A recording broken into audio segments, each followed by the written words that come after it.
Hey everyone! Another episode. I can't believe how much time has flown. Are you done with Bad Bunny yet? Because I'm really not. I know we talked about it all, but we're going to talk about it more. I know it's coming up again. But I wanted to update you guys. Say hi to Tiffany. We Hi, wanted, everyone. we wanted to update you guys about what we've been doing and what is coming. So, Tiffany, what was this week like? It was really busy for me. It was a crazy week. It really was, and I'm glad that we got all this wedding planning stuff done. But my God, I don't know how you make food for all these people all the time. So Tiffany says, let's have a wedding planning meeting. Actually, I said it. I said we need to meet already because we're in the thick of planning her wedding, which is the 4th of July. So it's right around the corner. I think she has a countdown somewhere, which I never want to hear because it just makes me nervous because it's coming. Okay. So so I call a meeting. We gotta have a family meeting. But a family meeting here is not just a family meeting, guys. She's like, oh yeah, let's have breakfast. Should we get bagels? I say, no, I'm gonna make Dominican breakfast. But it's Dominican breakfast for like, I don't know, 15 people. Yup, and So we had every family, generation yeah. represented at the table from Gen Alpha to a boomer. We all sat down and said, what generation are you? What generation are you? I thought I was a boomer, but I found out I'm Generation X, which is even better. Hmm.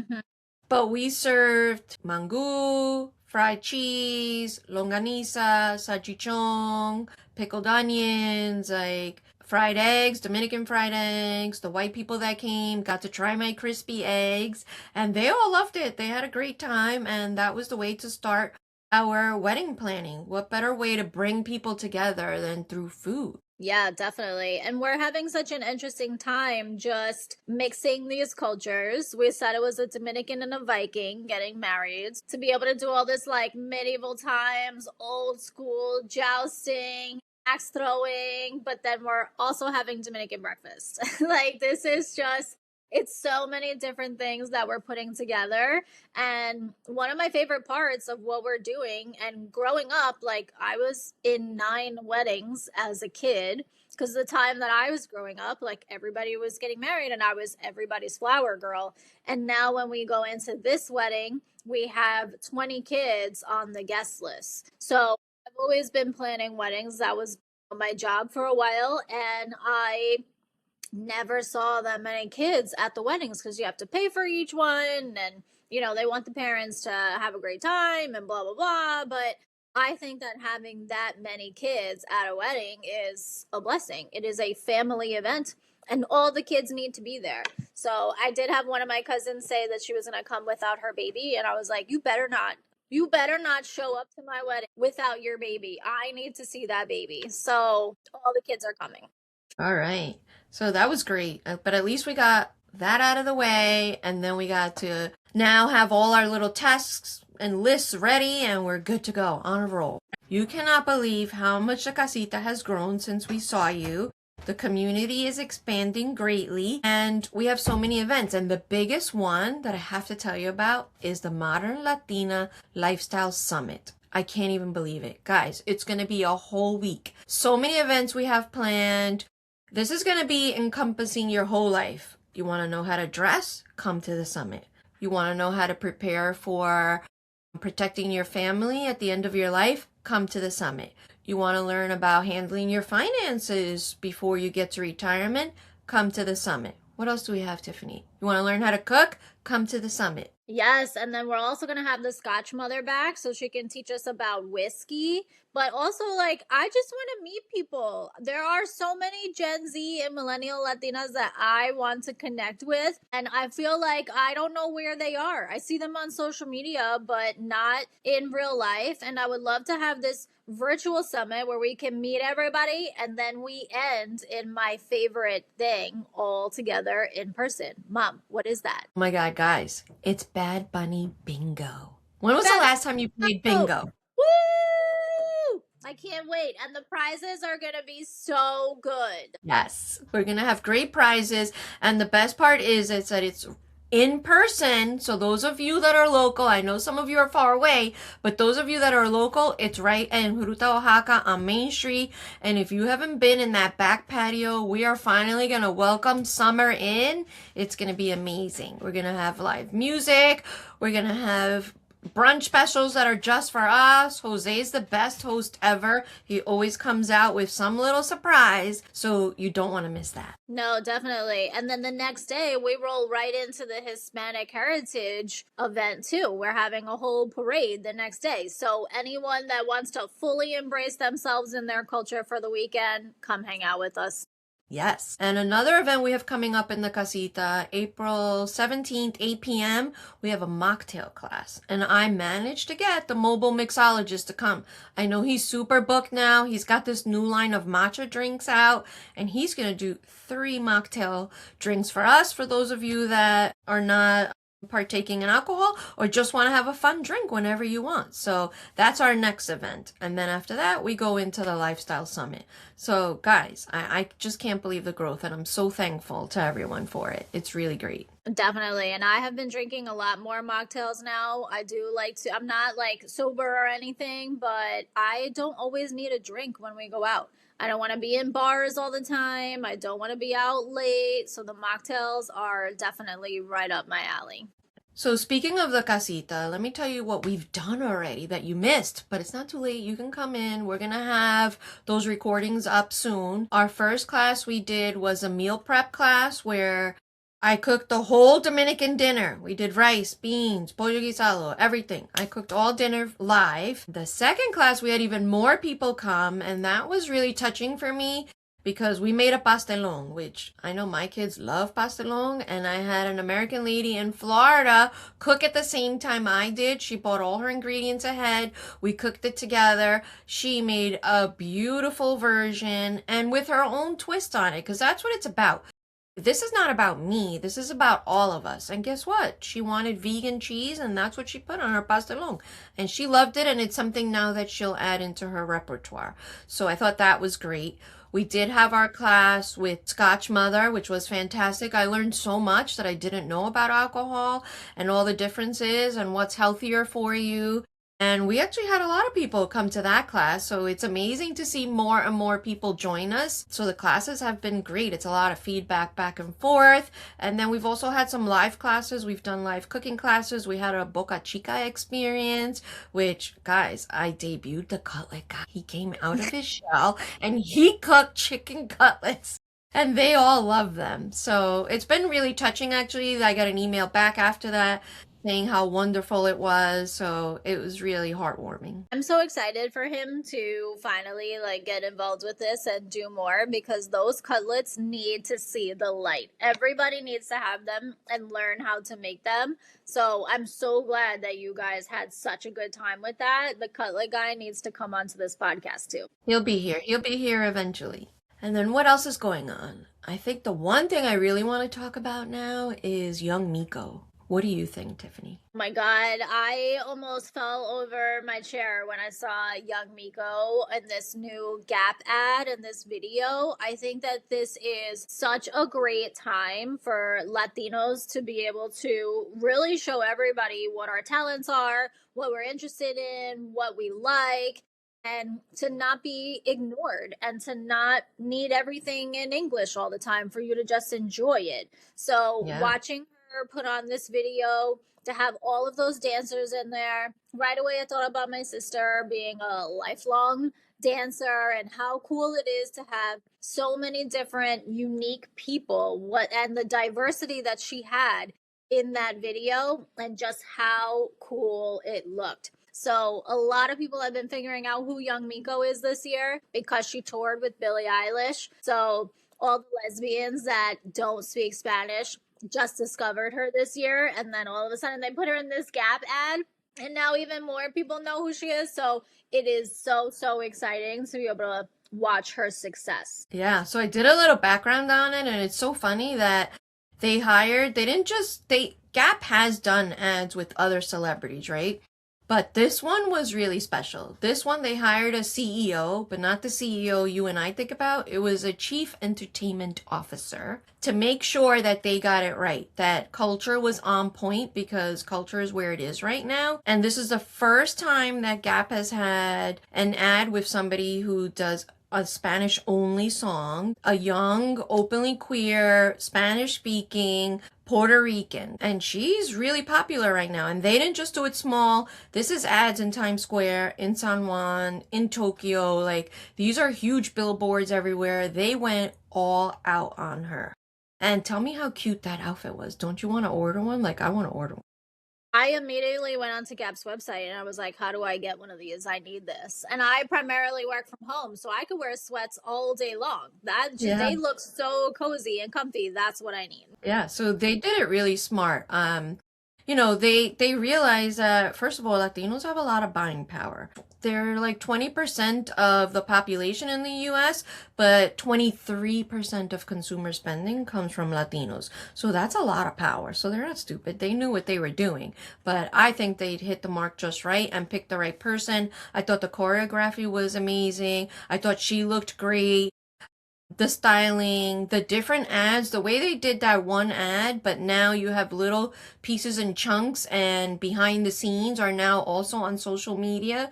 Like, I just think whoever they hired to run this whole campaign has done a fantastic job. I think Yeah. that one of the best parts of watching the Bad Bunny halftime show was watching everybody's behind the scenes that happened after the event. And all of the people who were in the videos and were in the performance are all posting their whole story, their background TikToks that they made and putting them Yeah. out there now, even after all the events happened. That is like one of my favorite things. I used to love watching like the MTV making of the video. So to be able to watch these things now through these people's eyes and not like a huge production, just them on their cell phone and doing the dances, that makes me so happy. I'll watch that all day long. Yes, I saw recently I think the most popular one after Bad Bunny was, I want to say it's a Colombian restaurant or Peruvian restaurant where the whole staff did the Bad Bunny intro, and now they did the young Miko ad, and it was Yeah. so funny. I loved it. Oh my God, that restaurant is so funny, and they have been redoing all of those videos, and it's so good. It's so on point that I'm like, do Yes. they hire people specifically who want to make those videos? Because if I wasn't hired for that, and that's what you're making me do when I come to work, like I might be mad. But if I'm really a dancer and I'm a performer, but I'm also a server, which is very common, then, Yes. maybe I want to be able to show my talents and I would want to work there and I would want to make these videos. But they're doing incredible, that restaurant. Yes, yes. We have to put them in the comments because they're doing fantastic. We have to give them a shout out. 100%. We'll put that in the community too. Yes. But this month, what I wanted to talk about, it's almost over, was Women's History Month. So I thought, what better way? I've heard stuff all month about women's history, but most of the women that they talk about are really great women, but they're not really talking about Latinas. And I wanted someone to come on that could really speak to who I am. I want to see myself in those women because I know that there are a lot of Latinas out there doing powerful work in history and now, because I personally know women who run nonprofits, who are own counseling centers, who are social workers, who are doing powerful work, but they're not being highlighted. So I knew the perfect person to bring on as a guest of the podcast, and that's my friend Adriana Devers. And I knew that she would be able to give us a good background for Latina powerful women that should be acknowledged for Women's History Month. Definitely. I cannot wait to hear from her next. She is fantastic and I really, really love her book. And being able to read that book to the kids and really show like what our culture is and to be able to talk about the drums and it's definitely my stepson's favorite thing that he has me read to him, and he always talks about the drums. He's like, say it again, boom boom dun dun, and I'm like, yep, you got it. So to be able to hear from her today is fantastic. Yeah, and it's just so important when you share your culture with other people. That's why I do the work that I do. It's just one little thing. So for him, it was the drums. For someone, it may be a delicious meal. Maybe it's Bad Bunny. Maybe it's young Miko. These are all important things that we should be sharing and have other young people see themselves in real life. Like, it's just so important. You can literally change someone's life with just a little piece of culture. So I'm so excited to hear, for everyone to hear from her, because I know her personally. She's great. All right, let's get into her interview. I'm so excited to be here today on a lovely Sunday morning. One day it is going to be spring. I know it's coming. Today I have the honor of being joined by Adriana Devers. She's an award-winning author, poet, educator, dedicated to uplifting her community through culture and storytelling. She's the founder of Cuentos de Triadas, a bilingual cultural organization serving youth, and the creator of the Latinx Arts Festival and Book Fair. I've attended and it's amazing. Born in the Dominican Republic, her Afro-Caribbean roots deeply influence her work, including her award-winning children's book, Mi Chiquita en una Luna Llena. Adriana was also honored by the Dr. Antonia Pantoja Bilingual Education Advocacy Award for her impact in education and culture. Adriana, I'm so happy that you're here today. I'm so excited to have you on, and thank you so much for joining us today. Good morning, Elisa, Tiffany. I love you both, and I'm just so grateful to be spending this time in the morning with you. There's no better way to start a morning and celebrate us women together. Yes. Now, I said your lovely intro, which was great, but I know you personally, and I know there's a lot more to you than that intro. So tell us a little bit more about yourself. And really, what touches me is your love of the arts and introducing it to youth. Why is that Oh so important my. to you? Thank you. I did this past week. I think I did two more school visits out here in Long Island. And I started out by sharing with them this picture from my childhood. I was 8 years old when I met this student teacher in El Colegio Maternal Lulu in San Pedro de Macorís, which is where I grew up. And I remember that teacher gave me a little pink post-it notebook. All of us loved her so much. And she gave us this little post-it notebook. She gave it to me as she noticed that there was so much that as an 8 year old I was holding on to. And she just told me, Adriana, write in there.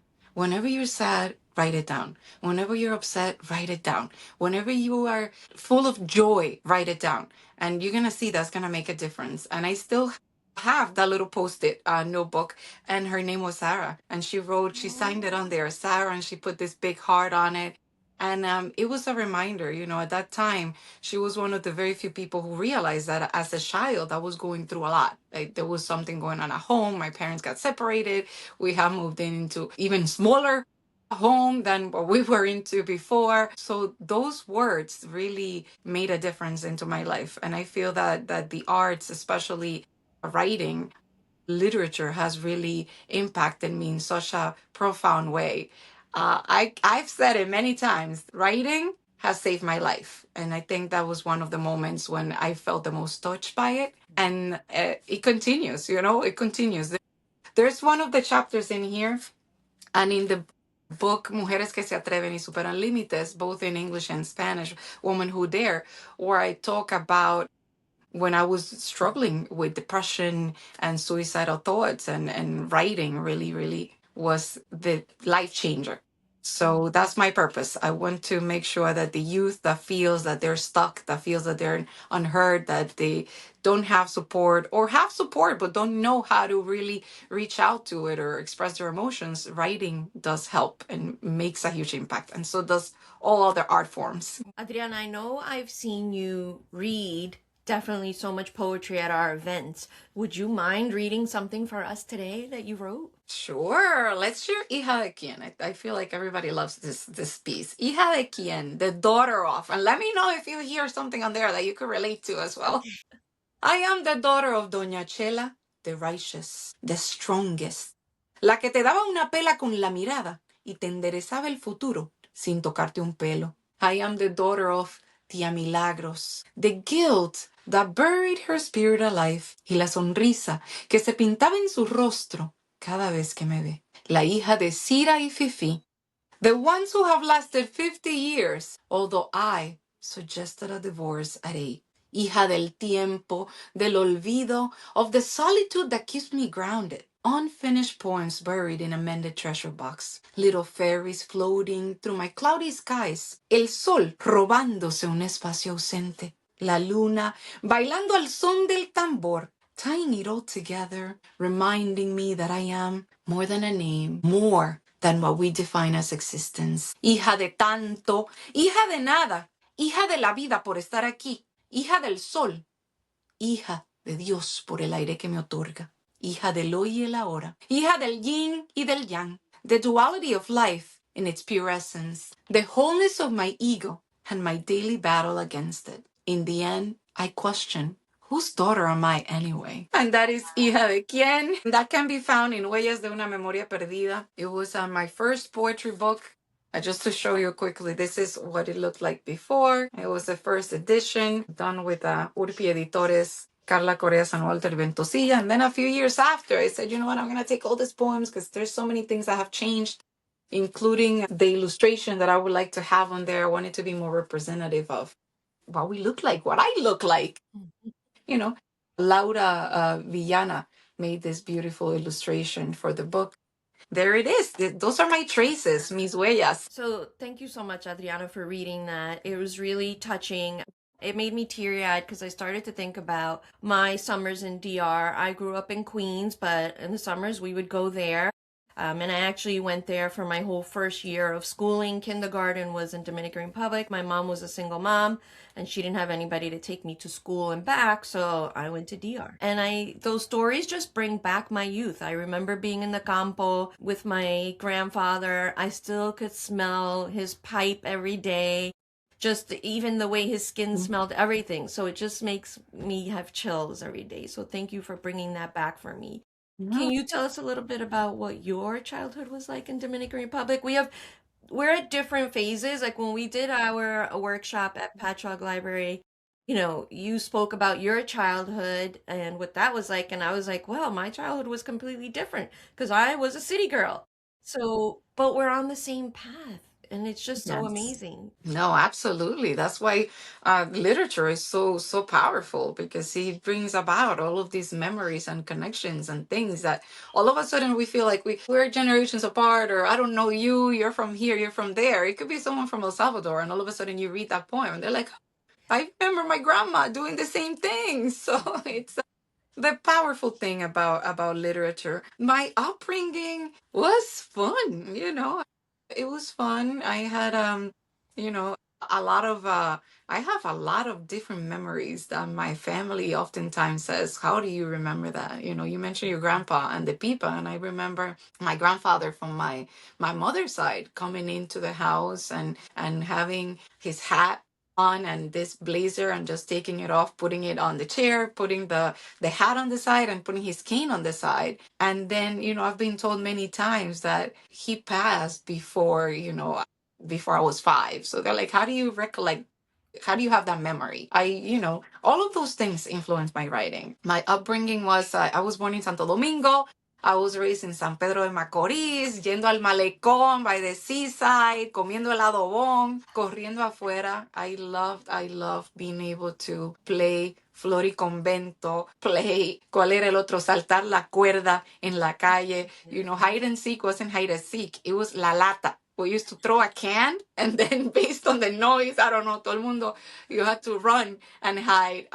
So all of those things influence my writing. The music, los palos. Like I was one of those kids who, like in San Pedro, I will hear los palos, or I will hear about Fiesta de Palos while my sister and my cousins were hiding because they were afraid of seeing how, like, either the spirits got into people or just the music overwhelmed them.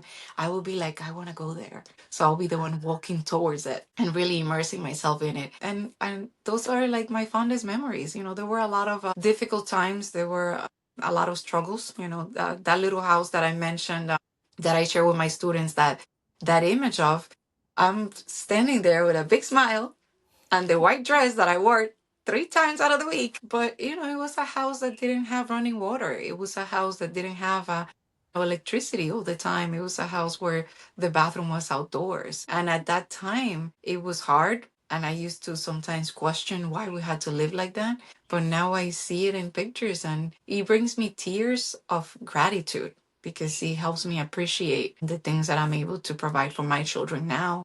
And it helps me appreciate the el esfuerzo que mi mamá hizo, in those moments to raise us and to give us hope. I remember those two. We didn't have electricity barely. Definitely, we would be going to the bathroom outside and swimming in the lagoon, which was funny when I brought my American little children there. I was so excited to take them to the campo because for me, it was like a magical place, right? Like that was fun. We would be running through the fields. I mean, chasing the donkeys and the cows. Like it was great. It was like the best summers you could imagine in my eyes. And I Yes. get there with my children, and they're like, ew, you used to swim in that? Like, yes, it was great.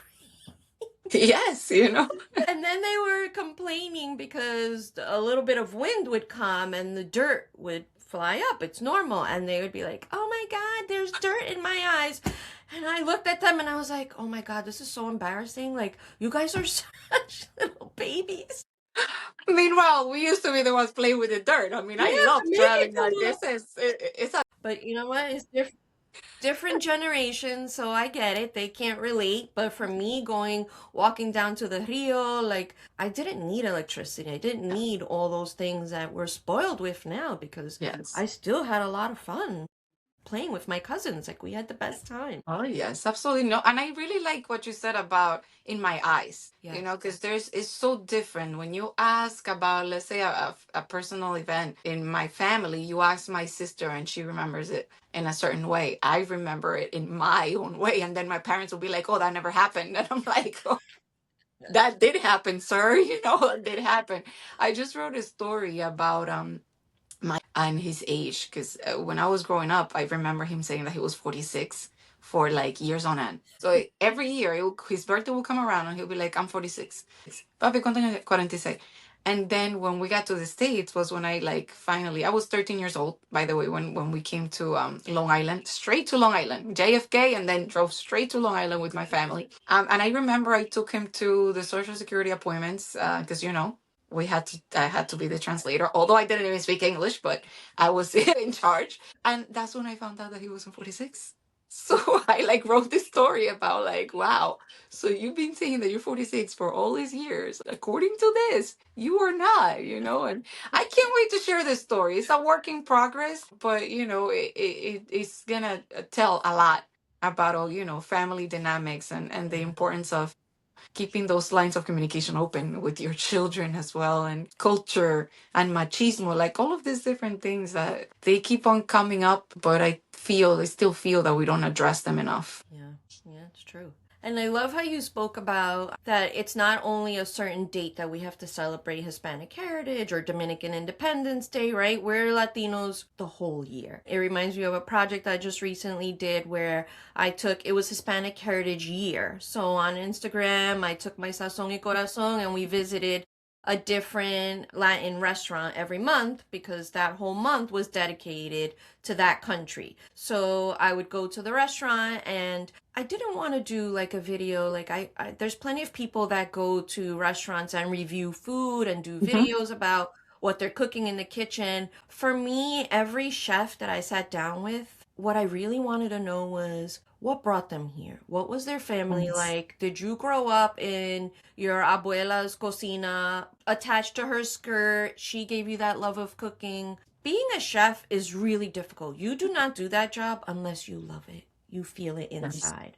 So I wanted to know the family history. And the stories, if I tell you, Adriana, were so touching. I mean, stories of men coming here and being dishwashers, having difficult positions, and working through level by level, and even one who worked his way up to be manager of several locations and then gave it up and went back to being a dishwasher because he knew eventually that would get him to his dream. I Yeah. mean, just heart, like touching, so touching. So those are really stories that we can just celebrate all year round. It doesn't have to be only that one day We can be proud Absolutely. every day of the year. And think of the support also that you're providing, to these restaurants owners, and the difference that sharing their stories is making for the younger generations. Yeah. That's what I was referring to before as well. It's like when you find people that you really connect with that are within reach, Yeah. that makes a great impact, because now all of a sudden you're not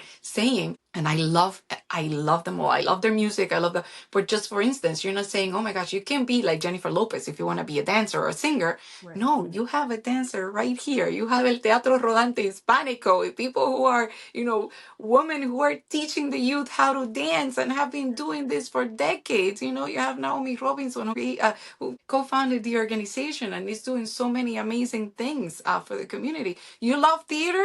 You know what? Go to El Teatro Yerba Bruja, and Margarita Espada is making theater throughout, Long Island schools, and Yes. having all these opportunities for us to learn about history, culture, feel proud of who we are. It gives you a true sense of belonging. Yes. And when we have that, we really, we are part of something, and that something is just bigger. Completely agree. And I love the feeling that you bring because when you have your events, it's not just about you, Adriana. I love that you bring all the women to the room, women and men, but you bring them all to the room and you share their stories and their talents, and you're not afraid to speak of someone else. Like, it's just amazing.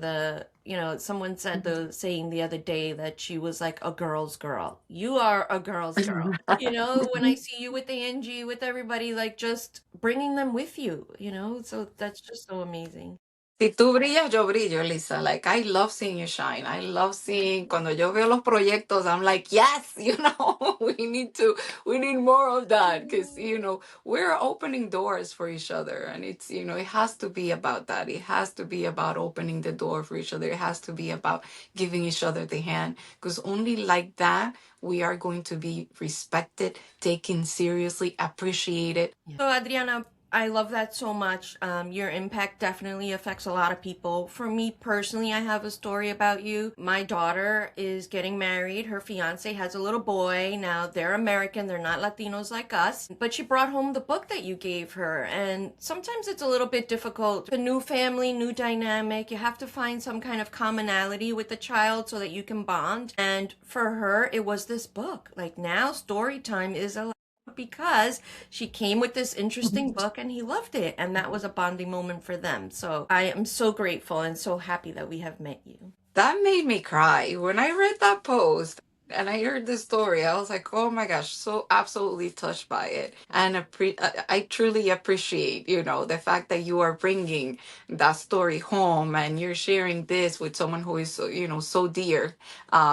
To you and your daughter and your family, and just in general, that's the beauty of writing, the beauty of literature, and the beauty of our language, because part of that bond, it's the fact that she was able to read it in Spanish. Yes. So it's just so amazing, and that's exactly what I look forward to, that families are able to create those connections, that communities are able to create those connections, that they learn more about us and our needs and our likes and the common ground that we have. We have struggled as a community for so long, and we're not the only ones. And when other communities who have struggled, who are underrepresented, hear that, then they say, huh, you know what? We're not so different after all. Yes. And that's just so powerful. Yes. And so today I wanted to talk to you about women's history because I know how knowledgeable you are.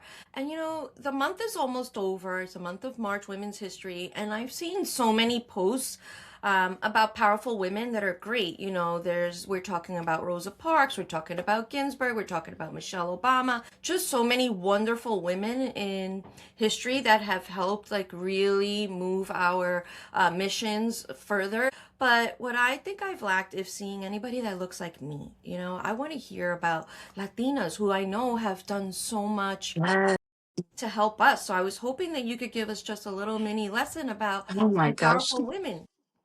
Right off the bat, I think of Mama Tingo in Dominican Republic and how she fought for, for people's rights and the land. And we hear of Mama Tingo maybe in songs and things like that. Just recently, Enero Lisa Nunez passed, and again, through her music, bringing palos, keeping palos and that tradition alive. I mean, Yeah. that's just powerful. And authors, Julia Alvarez, I'm currently reading with my students in El Tiempo de las Mariposas. And there's, quite a few books that, we just immerse ourselves in that culture and feel that we're there as we're reading them. And here in New York, I think Ocasio Cortez is a powerhouse. I mean, I hear it's just inspiring. And just around us, Elisa, I mean, you're inspiring, seeing what you're doing, bringing our foods to spaces where they don't know about our traditional dishes. That's powerful. I have the privilege to work with you and work with Tiffany and work with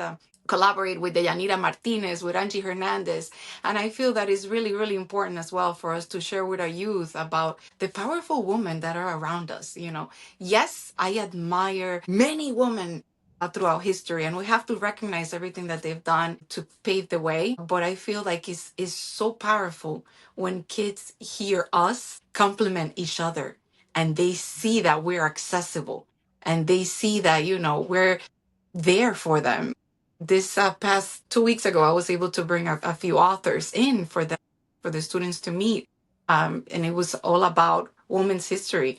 And they met this Haitian American author, Emma de Sulm, and it was just amazing to hear how she was a graduate from our school district, and she's doing so many great things.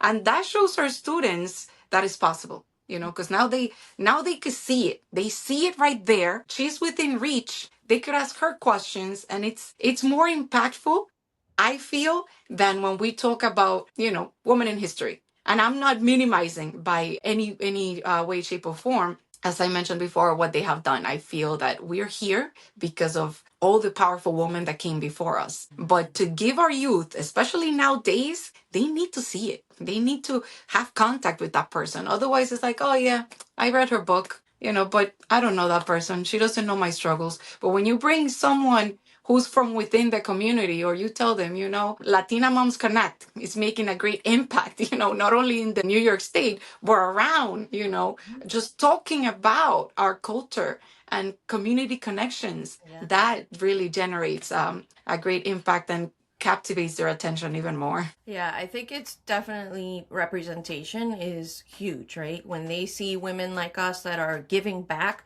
to the community, actually, who are out there, like just sharing our culture with others. Recently in the Casita community, I do live cooking. So we made a pastelón, right? So I Ah, had a lady, an American lady from Florida, log in and she made a pastelón with us live. And that's amazing. I was just crying afterwards because I said, "Oh my God, like to share like a Dominican dinner with an American lady who now is going to put that in her weekly Oh rotation. my Like, God. what more That's, could you ask for? All I want is for our foods, especially, but our culture just not to die with our generation. of I want course. it to be passed on. I just always felt like we owe that to our ancestors for Me everything they too. went through for us, and we also owe it to our future generation so that they can continue to carry that on. We do, absolutely. And nothing better than hearing a Perico Ripiado, Fefita la Grande, comiendo pastelón en familia, eso es poder, eso es herencia y eso es lo que realmente necesitamos para seguir conectando con todas las generaciones, las Yeah. futuras, incluso las pasadas, because I see that there's such a great connection that I'm able to make with my dad when I talk about what he went through, because he's stuck in a different time of his life, and to be able to talk to him and play Fefita la Grande or play canciones que se relacionen con él Yeah. and bring them to the now, that also makes a great impact. It's funny because my dad's secret crush is Fefita la Grande, just so you Oh, know. look at that. He's like obsessed with her. I don't know why. So every time she That's comes on, I'm amazing. like, oh, there's dad's girlfriend.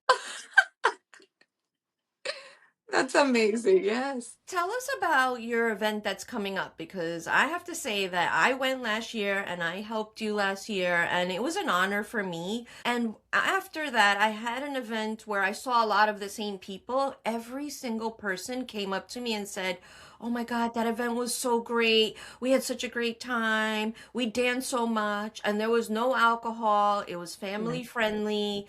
I mean, it was just fantastic. And I know that's coming around again. So could you tell us a little bit about that? Absolutely. We had to make a little shift on the dates.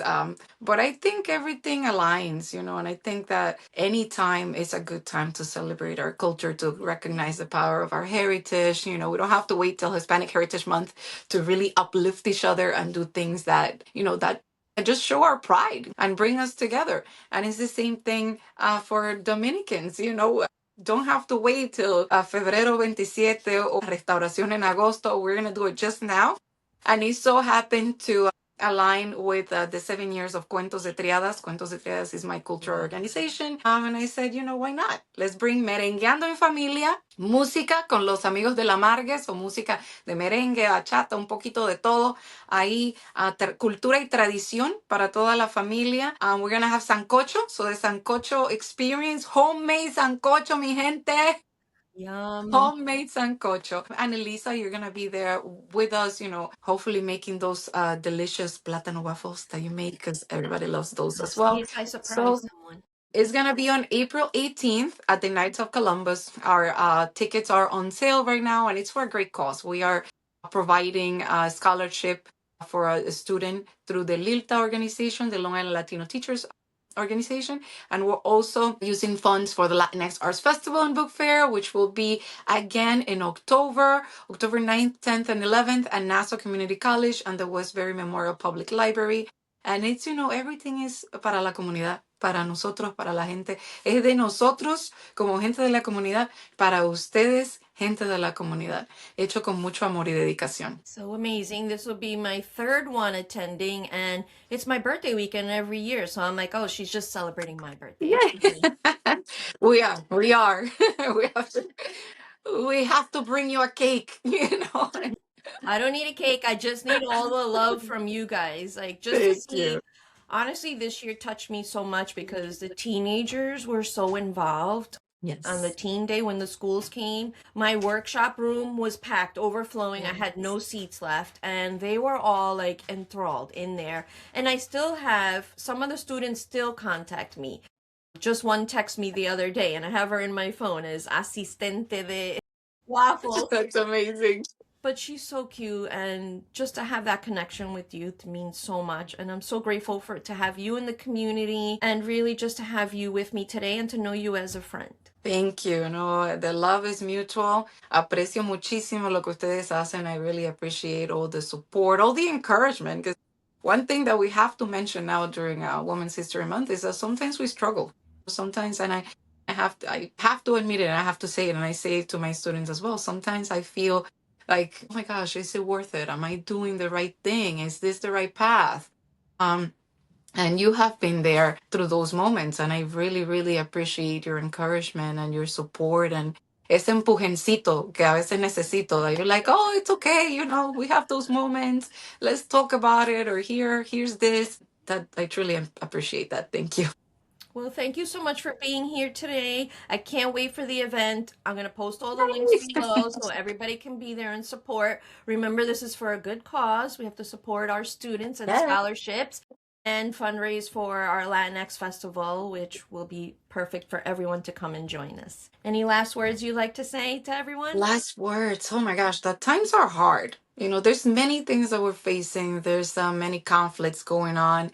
And, I want you to realize that when we say a celebration party, it doesn't mean that we don't acknowledge everything that is going on, but this is our way of also educating people on our culture, on the struggles that people are facing. This is our way of bringing people together and educating each other. Sometimes it's hard to just sit around and watch the news. It hits you, I personally sometimes don't want to even watch what's going on, but I do want my students, my families, everyone, myself, my own children to be aware and to learn that there are many different ways of becoming involved and being activists and advocating for our communities. And this is one of them. So please join us April 18th for Merengueando en Familia, and continue following Elisa Irbolino, impactful events. You are just doing amazing things for the community and beyond. Thank you so much, Adriana. Have a good day, everyone.